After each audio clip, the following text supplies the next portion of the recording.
నమస్తే, నేను advocate Srinivas Chauhan. Caveat petition అంటే ఏంటి? మన దేశంలో సివిల్ వివాదాల పరిష్కారాల కోసం సిపిసి అనే చట్టం ఉంది. ఈ చట్టంలో మనకు 158 సెక్షన్స్ ఉంటాయి.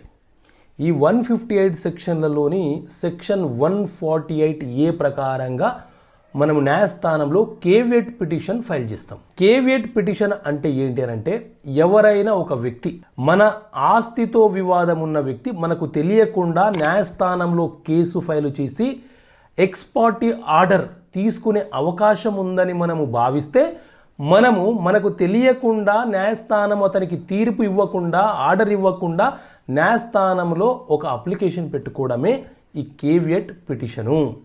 ఈ పిటిషన్ ఫైల్ చేయడం ద్వారా ఎవరైతే మన ఆస్తి మీద కేసు వేశారో అతను పలానా వ్యక్తి కేసు వేశాడని చెప్పి న్యాయస్థానము మనకు తెలియపరుస్తుంది.